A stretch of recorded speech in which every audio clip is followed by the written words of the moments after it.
Μαζί μας έχουμε τον Κάιλ Χάινς, έναν θρύλο του μπάσκετ από τα παλιά. Θα μας μιλήσει για την Ευρωλίγκα, για το NBA, για την καριέρα του πλέον ως προπονητής, αφού πρόσφατα αποσύρθηκε ως παίκτης, και σαφώς για τις προβλέψεις που κάνει στο Final Four. Κάιλ Χάινς, may I ask why you retired? I mean, you can say no to me. I'll take no for an answer. It definitely was a difficult decision because I still feel like that I could still play and still play at a high level. But I just felt like the timing was right. I felt like the timing was right, the way that we finished the season, the way I was feeling as far as like, me missing home and me wanting to get back home and kind of reconnect with my family and my friends and, I have young kids, so having my kids have the opportunity to spend, with their grandparents and those sort of type of stuff. So I think that was the main reason. And I also was ready to kind of pursue other opportunities and trying to see what else was out there besides, just playing basketball. So I do miss the game. I do miss, Europe, and I do miss EuroLeague. But, some days I am kind of sad that I retired. But I do think that for my future, I do think I made the best decision. So you didn't have any second thoughts when you announced that? It was difficult, to be honest with you, to announce it. Like, I had already kind of made up in my mind, once the season was over. But I was still kind of going back and forth during the summertime. And I had kind of typed up the Instagram message and the message kind of saying that I was going to retire. I had typed it up, and it was basically sitting in my draft box for almost like 3 weeks. And I was kind of afraid to send it out because I knew once I sent it out, I knew that it means it would be official. So during the summer, I definitely had some second thoughts, and I thought about, trying to play or going somewhere to play. But ultimately, I think that it was the best decision. I think so. The time was right. Do you miss basketball? The sense of being on the court, that adrenaline. Do you miss that? Absolutely. I mean, even, when I watch EuroLeague games and I'm watching, games on TV, like I miss it. I miss that competitive spirit. I miss being around my teammates. I miss, the crowds, especially, some of the bigger arenas and, the bigger games, the big moments. Those are things I miss. And of course, I mean, I think those will be something I always miss. I think every former athlete or former basketball player or former person that, used to play at a high level definitely misses those aspects of it. But it's something I'm forever going to miss. So now I just, spend time, practicing against my kids in the backyard and acting like they're Panathinaikos or Fenerbahce or something like that. You have stated, what I saw as the biggest disappointment of my life at the time turned out to be the biggest blessing. You understand that this is a really important lesson. When was the moment you understood it?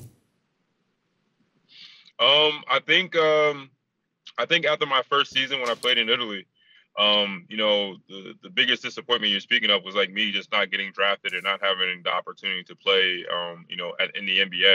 And I think, for me, that was my lifelong dream. That's what I kind of had worked hard to get to that point. So, initially when I realized that wasn't going to happen, it definitely was kind of devastating for me.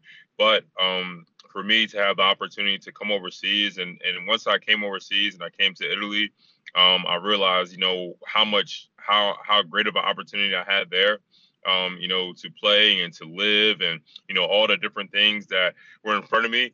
I honestly thought like this is a huge blessing. I thought like this was going to be end up being the path that I was intended for. I'm a firm believer that like, sometimes you don't necessarily know the path that is right for you. So, every once in a while you think like you're supposed to go on this, path. And, eventually, you get turned around the other way and it ends up being a better situation than you thought. That's how I would describe my career, playing overseas. Like I never would imagine that I would play overseas or live overseas for 16 years. But, for me to have the memories and, have the opportunities and win titles and all the different things that will last forever with me, I think I was definitely happy, that this disappointment happened to me. Cal, EuroLeague or NBA? I mean, what are the differences in the NBA philosophy compared to EuroLeague that you are used to so far? And I want to know what changes would you like to see in the EuroLeague? Too many. I mean, the EuroLeague. No. The EuroLeague is just a little bit of a different game. I mean, the game's a little bit slower paced. There's a lot less games, compared to the NBA. The NBA, they have 82 games, and the games are longer. There's 12 minutes versus 10 minutes. So I think, the EuroLeague, the mantra in EuroLeague is that every game matters, every possession matters. So I think that is kind of the biggest difference. Also, I mean, the paint is, I mean, for basketball people, the paint is full. The painted area is full of people. So, in the NBA, they have the 3-second defensive 3-second rules where the paint is more wide open. So it's a little bit, I'm not going to say easier, but there's not as many players, for you to get to the rim versus in Europe, you kind of have to be, there's more players. So you have to be a little more, it's a little different to kind of get to the rim because there's a lot of help in the paint. And then also the style of play is different. In Europe, we're more based off of kind of pick and roll and more kind of cooperative, where it's all 5 players are kind of moving around. In the NBA, the players are so good and they're so elite shot makers that, you can kind of have isolation. You kind of give one player the ball and kind of let them just kind of, play. So to me, those are kind of the biggest differences, the pace and the speed of the game. If I was to choose one rule, or I guess you say, what would I choose in EuroLeague?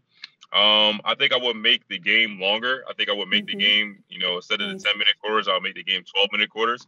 And that would probably be it. Honestly, that would be it. I think other than that, just selfishly, because I want to see more basketball and I would like to see more basketball played. So I would like to see the game longer. But other than that, I think that would be it, in my opinion. Suppose it's up to you to create the ideal team. What would its composition be? You can choose players from all over EuroLeague. Difficult question. My ideal team. Yeah, that is a difficult question. My ideal team. I mean, I think first of all, you got to have a very smart playmaking point guard. Somebody that's able to read the game and read the defense. I think that's number one. I would have a aggressive, shooting guard. Somebody that is able to, make plays on his own. That I would probably have a small forward, a super athletic, small forward that can cut to the basket and make plays and stuff like that. Almost like a Shaq McKissick now, or like Papa Nicolau back when he was in his prime. The 4 would probably be a pick and pop, spread 4. And the 5 would kind of be a rim running, kind of undersized kind of 5, almost, similar to myself. So I think those are the 5 positions I would probably try to fill if I was to kind of put on my, basketball creator hat, I guess you could say. Who was your favorite coach? I think my favorite coach, it's difficult to really say because I've had all great coaches, but I'm going to pick the coach that I had.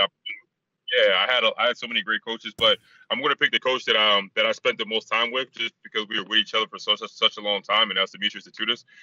Me and him spent 7 years together. So, I had opportunity to learn a lot from him, not just on the court, but also off the court. We spent a lot of time together. So I think for me, he was probably the coach that probably had the biggest impact on my career, just because we spent so much time together.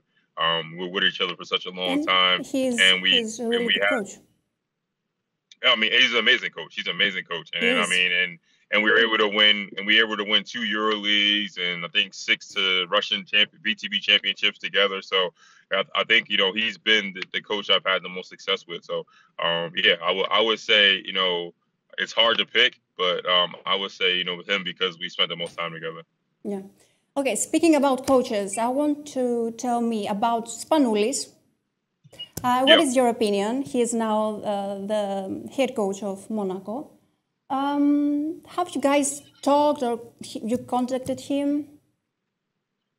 Me and him we talk often. I would probably say, I mean, I don't really have like a time frame, but we talk often. We text often, about different things or you know, different situations, or, you know, I ask him for his advice about different things. But I'm happy for him. I'm happy for him that he got this opportunity with a great team and a great club with great players like Monaco. I know this is something that he wanted. I know this is something that he worked for. You know, once the end of his career, you know, happened, and I think he's something that he deserves. I think he's going to have a very, very successful coaching career in the EuroLeague. To me, he's one of the best, you know, basketball minds that I know. I mean, if anybody knows him, he knows that he kind of lives and breathes basketball 24/7.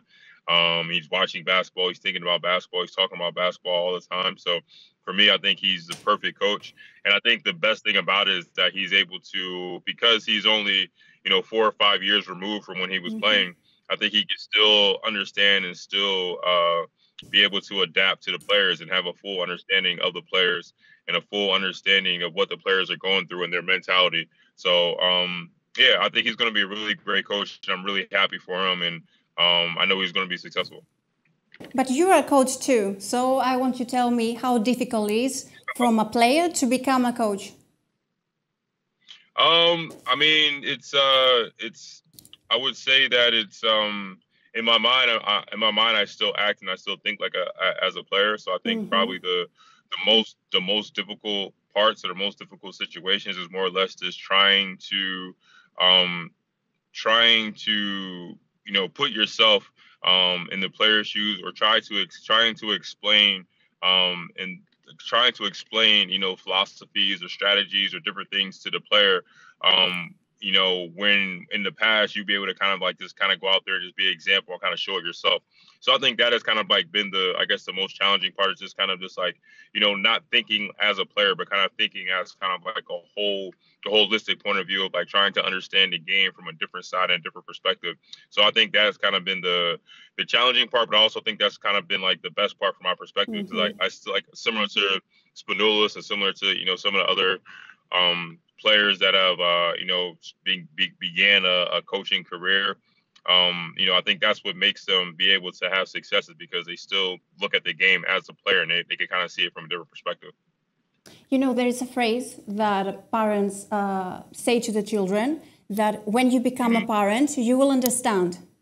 Now, absolutely, you're a dad, you know that. Okay, you now as a coach, have you understood more the coaches that have passed through your career? Yeah, I mean, the first thing I did when you know, when I, you know, started to kind of, you know, being, I guess, you know, being a coach or wanting to pursue this career of you know, once I retired, I called Coach Messina and I apologized to him. I was like, man, I understand, you know, why I'm sorry, coaches, man. I'm sorry for everything. Yeah, I understand why coaches, you know, get so upset, or the amount of work that you have to put into, you know,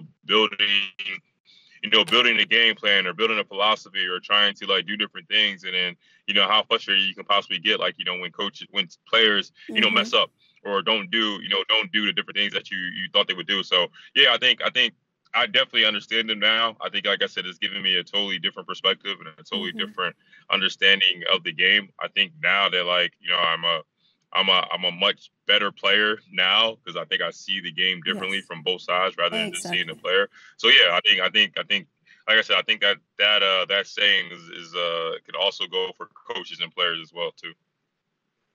You recently became a member of the coaching academy, right? Yes. How did you feel, and how did this come about? Again, it was my relationship with Coach Itúdis. You know, me and him. So he asked you? Like I said, throughout the years. I mean, he's the president of the coaches academy. So you know, me and him talked, and I kind of told him about my ambition to, you know, to one day you know, want to learn more about the game of basketball. And he suggested that you know, that I be a part of the academy. So yeah, I'm definitely looking forward to it.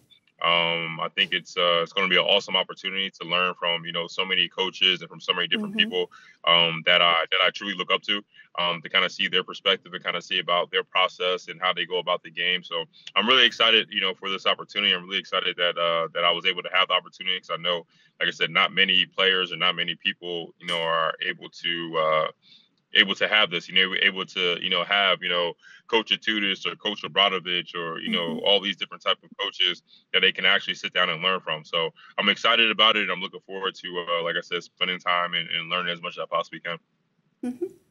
A few days ago, we learned about the Final Four that will take place in Abu Dhabi. Okay, when you found out, what was your reaction? I want that you tell me the truth, okay? Honestly, I mean, I was excited. I think I was excited. I think that I'm excited for EuroLeague basketball to be able to spread to other markets and to other people and to other regions. And I think that I don't know if it's 100% official just yet, but if it is, I think it's a tremendous opportunity for Europe. Yeah, I think it's a tremendous opportunity for EuroLeague to go to a different market and for for people, globally to be able to watch and recognize and see the beautiful, the beautiful moments that are the Final Four. Everybody I always talk to when I come back home, I tell them, like, the Final Four is probably one of the best events that you can probably go to, because, you get, so many different emotions and so many different things that kind of come out of it. So I think it's exciting for EuroLeague basketball. I think it's exciting for EuroLeague basketball fans. I think it's exciting for the EuroLeague basketball teams. And, I'm looking forward, and hopefully I can, be able to be there and witness it. I want to lead you to a great chapter in your life, Olympiacos. Have you seen the new additions? Do you see the team in the Final Four? I hope so. I'm always cheering for Olympiacos. I'm always cheering for them to do well. I have, friends that are still on the team, or friends that are on the staff. So yeah, I'm always cheering for them. I think that they build, a really strong team, a really good team. Especially with Sasha Vesenko coming back this season, and then with Fournier, and bringing back guys like Tyler Dorsey, and so I think that they have a really good team, a really good opportunity. I think the team is built and made for to challenge to get to the Final Four. I think that's what the team was built for. So yeah, I'm excited to see. How they continue to play throughout the second half of the season and into the playoffs in the Final Four. Kyle, for what reasons would you like to be remembered as a player? I think this somebody just played the game the right way. Honestly, that's really it. Somebody enjoyed the game, somebody that loved the game, somebody played the game the right way.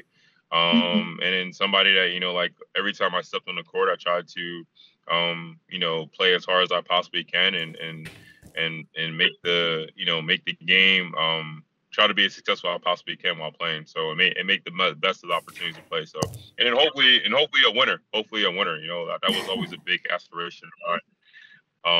To try to leave, and try to win, as much as I possibly could. So I think that those things, will hopefully, as I get old and gray, and that I'll be remembered for. Okay. Your dream has become a reality. When you retired, you said you had been living your dream for 60 years. What is your new dream now?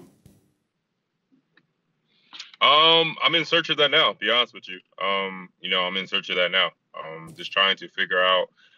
Right now, I'm kind of like in an exploratory phase where I'm just trying to learn as much as I possibly can, while I have an opportunity to kind of enjoy and spend some time with my family. But I'm searching for that now. Just talking to different people, meeting different people, going different places. Watching as much basketball as I possibly can. And it's kind of exploring, the opportunities that may arise and that may come. But yeah, I'm not 100% sure exactly. Similar to when I didn't get drafted in the NBA, I wasn't 100% sure, knowing what path or what my intended. Enjoying the process and enjoying the opportunities, and whatever comes from that, I'm going to pop up, and I'm sure that's going to be the new dream. Okay, in the difficult moments of your career and in life in general, was there any advice that you reminded yourself to overcome them? I think that one of my best friends. We always have this phrase, you know, anytime that like you know something or we kind of feel stagnant or kind of feel like you know something may go wrong. We always say keep it moving, and that always means just kind of keep moving forward. You know, keep moving forward, keep it, you know, keep taking, you know, one step forward every single day. So I think for me, that was always kind of like, you know, my mentality and kind of my philosophy in life, you know, no matter, you know, if things happen, losses or bad games or bad moments, whatever, just kind of just keep it moving and keep moving forward. And that was kind of like the mantra that I kind of live by. And like I said, me and my best friend, we always kind of remind ourselves that, you know, every time, you know, something happens or something goes wrong, or even if something goes right, you know, like, you know, not to necessarily be complacent just because, you know, that that you won a title or you won a championship or, you know, you had a big victory, you had a big game, you know, you have to, you know, continuously, you know, keep working. And like I said, that's what we always say, keep it moving forward. So this is a really, really good message for everyone. Oh, thank you. It is.